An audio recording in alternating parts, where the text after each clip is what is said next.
안녕하세요. 20대 후반의 여자입니다. 제게는 4년간 연애한 남자친구가 있어요. 남자친구는 30대 초반의 약사입니다. 저는 외국인을 상대로 하는 에이전트 회사를 다니고 있어요.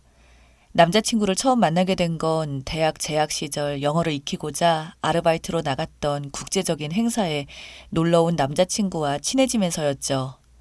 그때 남자친구가 약사인 줄도 모르고 그냥 단순히 호감이 가서 서로 연락을 주고받게 되다가 세 번째 만남에 남자친구가 저에게 사귀자고 말하더군요. 저 역시 그때는 남자친구에게 어느 정도 호감은 있었지만 아직 남자친구가 뭐 하는 사람인지조차도 제대로 모르는데 섣부르게 어떻게 사귀냐니까 그제서야 남자친구가 꺼낸 말이 자기는 약사라는 겁니다. 솔직히 그때 큰 호감이 갔었죠. 안 그래도 호감형인 남자였는데 만약 자기 직업이 괜찮다고 제가 묻기도 전에 자랑하듯이 내세우지도 않았기 때문이에요. 결국 그렇게 저희는 연애를 시작했습니다. 하지만 남자친구는 자기 직업에 대한 불만들이 없지 않아 좀 많은 편이었어요. 나라면 자랑스럽게 생각할 것 같은데? 라고 말하자 남자친구는 저보고 연봉이 갑자기 얼마냐고 묻길래 실수령으로 따지면 대략 4천만 원 가량 된다고 했더니 남자친구는 갑자기 한숨을 내쉬며 자기의 약사 초년 연봉이 현재 저랑 비슷하다고 하더군요. 자리 좋은 곳이나 더 바쁘고 힘든 곳으로 가게 되면 500에서 600 정도는 받는데 사실 이거 받자고 그 공부를 한 것도 아니고 그 전에도 만나던 사람들이나 지인들에게 약사라고 말하면 우와, 돈 많이 벌겠다. 전문직이다. 어쩌고 저쩌고 하지만 실상은 전문직이라 말하기 민망할 정도로 돈을 적게 번다고 하더군요. 절대 의사랑 동일 선상에 놓으면 안 된다는 식으로 말하는 남자친구였죠.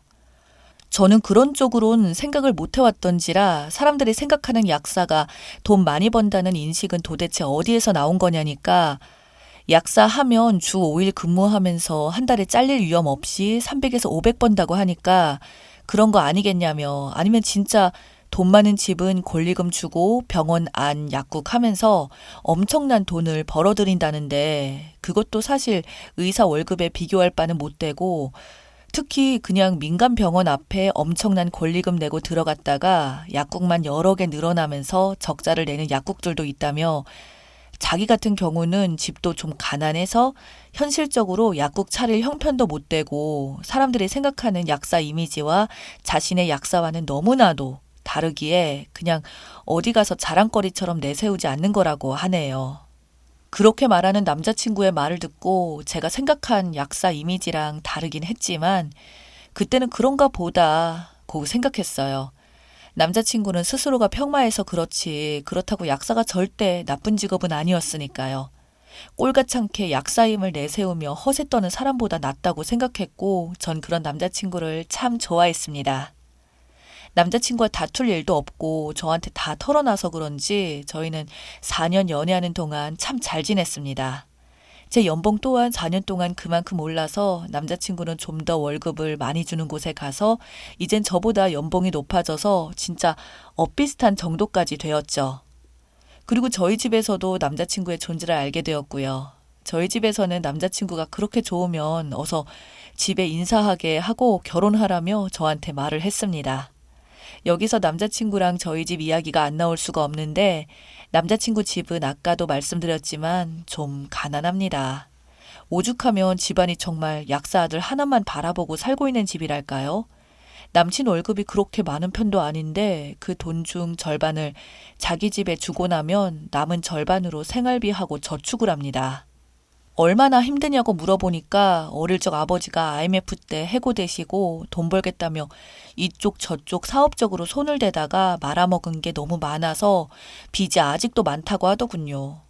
엄마는 가스 점검 나가고 아빠는 식당 납품일 하신다는데 아직도 빚더미라며 부끄러워했습니다. 저희 집안은 사실 그에 반해 유복한 편입니다. 저희 부모님 명의로 된 아파트도 9채나 있고요. 그중 한 채는 전세 돌리고 있으신데 저렴하게 주고 사신 게 많이 올라서 시세가 지금은 약 10억 가까이 됩니다. 저한테 결혼하면 저 집 제가 그냥 들고 가라고 말씀하셔서 솔직히 신혼집도 해결이 된 거였죠. 제가 남자친구랑 4년 정도 사귀면서 아버지가 이런 식으로 말씀하셨다니까 좋아하긴 했지만 그래도 남자가 집을 해오는 게 한국 사회 전통이지 않냐며 반대는 없지 않냐고 하길래 저는 남자친구에게 우리만 괜찮으면 됐지 무슨 전통까지 따지냐며 대신 그만큼 결혼해서 당신이 잘하면 되지 않냐니까 남자친구는 내가 돈이라도 많이 모으면 좋은데 자기가 진짜 지금 상황이 돈을 그렇게 모을 수 있는 상황이 아니라며 난감해 한 적도 있어요. 그런 남자친구에게 저는 괜찮다며 서로 암묵적으로 동의하에 결혼을 그렇게 하기로 했었죠. 그렇게 3년 차가 되었을 때 진짜 결혼을 하기로 하고 남자친구가 저한테 정식적으로 프로포즈를 하고 서로 집에 인사드리러 갔었습니다. 저희 집에서는 그저 제가 좋다고 하고 남자친구 직업도 괜찮으니까 흔쾌히 결혼 허락을 하셨었죠. 그러면서 아버지께서 남자친구에게 둘이서 이쁘게만 행복하게 살라고 결혼하면 집은 우리가 준비해주겠다며 허허 웃으면서 진짜 좋은 분위기 속에서 인사가 끝났습니다. 근데 문제는 예비 시댁이었어요.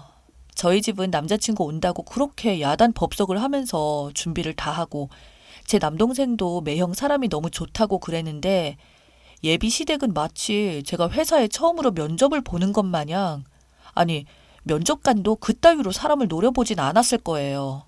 정말 대놓고 아기를 가지고 저를 쳐다보면서 엄청 불편한 분위기를 만들더라고요. 그러면서 솔직히 자기 아들 정도면 의사랑 결혼을 해야 된다면서 의사, 약사, 하다못해 부부 약사라도 되길 바랬는데 어쩌다가 이렇게 된 거냐며 제가 앞에 있는데도 불구하고 남자친구에게 한탄을 하면서 이야기하더군요. 심지어 시모는 남자친구에게 대놓고 말하기를 네 손자리가 얼마나 많이 들어왔었는데 라고 말하자 남자친구는 참다 버럭 화를 내며 아 진짜 그만 좀 하시라고요. 수정이 월급도 저랑 비슷하면 비슷했지 월급이 적은 것도 아니고 그리고 도대체 어떤 미친 여자가 약사랑 결혼을 하려고 하겠어요. 그러자 예비 시모는 뚫린 입이라고 그러냐고 왜 없겠냐며 하물며 간호사랑 결혼하는 마당에 옆에 있는 누구는 이번에 의사나 결혼한다던데 어쩌고 저쩌고 말하자 남자친구가 그쪽은 여자가 약사고 남자가 의사라면서 반대로 엄마는 제가 의사인데 약사 며느리 드린다면 좋아하겠냐니까 그때서야 시모는 똥 씹은 표정을 하며 말을 알아듣더군요. 농담이 아니라 이 모든 대화를 저한테 말 한마디 걸지도 않고 예비 시모가 남자친구한테 제가 있는 자리에서 대놓고 했던 대화입니다. 저는 정말 그 자리에서 가시방석의 죄인 마냥 눈치 보면서 앉았었고요. 그러더니 마지못해 시아버지가 입을 열어서 그럼 결혼하면 어떻게 할 거냐고 우리 형편에 사실 도움을 줄 수도 없고 결혼식 비용조차도 없다니까 그거 저희 둘이서 모은 돈으로 해결하겠다고 사실 신혼집을 저희 부모님이 해주시기로 했다고 하니까 갑자기 안색이 좀 밝아지시더니 그제서야 저한테 흥미를 가지시고 이것저것 물어보더군요. 물론 그 흥미가 저희 집 재산에 대한 흥미인 건 누가 봐도 뻔했습니다. 제가 그날 너무 기분이 나빠서 인사를 마치고 나와서 남자친구에게 결혼을 좀 다시 생각해보자고 말하자 남자친구는 저에게 제발 그러지 좀 말라고 자기도 너무 힘이 든다며 눈물까지 흘리는 남자친구를 보니 제 마음이 순간 다 아파져서 그냥 어기적 결혼식에 대한 부분은 진행되고 있었어요. 근데 이게 가면 갈수록 가관인 겁니다. 예비 시부모가 저를 그 뒤에 한 번 더 부르시더니 이제 결혼하게 되면 그 집 안에 들어갈 혼수 같은 건 어떻게 할 거냐고 저한테 네가 번거로울까 봐 자기들이 모두 알아봤다고 혼수 가구랑 가전 리스트를 뽑아서 보여주는데 하나하나가 모두 고가의 제품들이더군요. 제가 이야기했어요. 솔직히 집도 제가 다 온전히 부담하는 건데 가전 가구는 남자 쪽에서 부담해야 되는 거 아니냐니까 안색이 갑자기 확 나빠지더니 아니 그런 게 어딨냐고 남녀 사이 여유가 되는 쪽에 하는 거지 니 거 내 거 그렇게 성긋냐고 됐다고 저보고 그냥 나가라고 하시더군요. 정말 인간들이 저를 뭘로 보는 건지 어이가 없더라고요. 생각하면 할수록 너무 화가 나서 남자친구에게 자초지종을 얘기했더니 남자친구는 말하기 그냥 앞으로 자기 집에 오지 말라고 결혼을 하더라도 필요할 때 말고는 오지 말라고 왜 우리 부모님 집에 나한테 말없이 가서 혼자 스트레스를 받고 나한테 화를 내냐고 남자친구인 나조차도 그런 경우 없는 소리하는 사람 같아 보이냐고. 자기가 돈 조금이나마 모은 걸로 혼수랑 가전은 대출이라도 받아서라도 모두 싹 다 해올 테니까 걱정 말라는데 저도 마음이 순간 약해지더라고요. 저는 혼수 가전은 우리 둘이 그동안 월급 모은 걸로 하자고 하고 말았습니다. 근데 그것도 잠시 상견례도 하고 저희가 신혼여행이랑 이것저것 하나 둘씩 준비하고 있었는데 시어머니께서 갑자기 저에게 연락이 오더라고요. 진짜 중요한 일이 있으니까 한번 자기 집에 오라고요.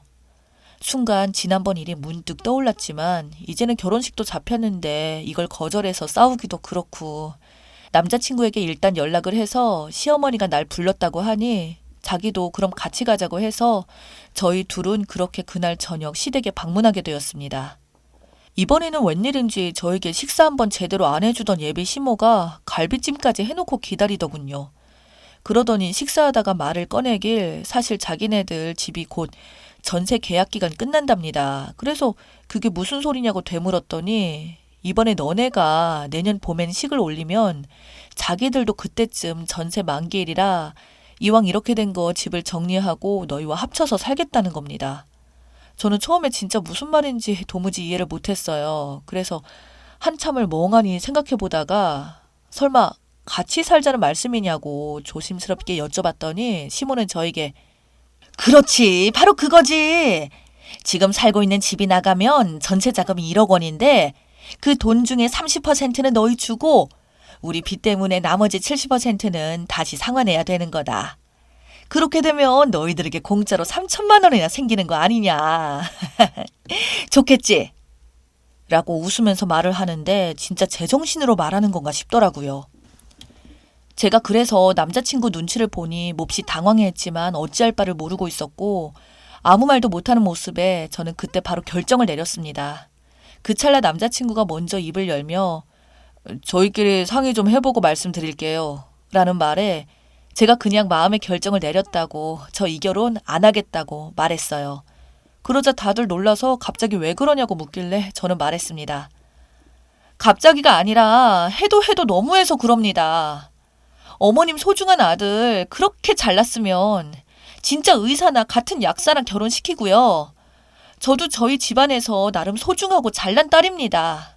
거기다가 어머님 아들보다도 돈을 못 버는 것도 아니고 솔직히 어쩌면 앞으로 제가 더 많이 벌 수도 있지만 진짜 이건 아닌 것 같아요. 그러니까 돈 많은 집 제대로 다시 찾으셔서 약국 하나 떡 하니 차려줄 수 있는 그런 집안의 며느리를 만나세요. 정말 결혼식에 돈 10원짜리 하나 못 해놓고 집까지 해오는 며느리한테 혼수 하나 못 해주더니 이제는 신혼집에 대놓고 들어와서 거머리처럼 산다는 말을 어쩜 그렇게 뻔뻔하게 하는 어머님을 보니 도저히 이 결혼은 못하겠다며 그 자리를 그냥 박차고 나왔습니다. 그 이후 남자친구는 저에게 전화가 와서 도대체 왜 그러냐고 말하길래 너도 똑같은 놈이라고 그런 황당한 소리를 들었는데 거절이 아니라 뭐? 우리끼리 상의를 해본다고? 너를 가족인 부모지만 얼마나 한심한 인간들이냐며 잘난 아들 팔아서 장사는 거기까지만 하라고 나한테는 안타깝게도 흥정 실패하셨으니 나는 여기서 그만두겠다고 그러니까 지금까지 결혼식 준비한다고 돈 냈던 거 반반씩 부담하자니까 남자친구는 끝까지 저를 잡다가 결국 자기는 돈 못 낸다고 하길래 저는 고맙다고 이제 본색이라도 드러내냐면서 쿨하게 제가 모두 다 부담하고는 접었습니다. 그 뒤로는 남자친구는 계속 저에게 찾아왔고 심지어 제 회사까지도 찾아오는데 이미 버스는 떠났고 나같이 모자란 여자 말고 네 주제에 맞는 여자 찾으러 다니라고 말했네요. 저 잘한 거 맞을까요? 인생 참 앞날 모른다고 하루하루가 요즘 심란하네요.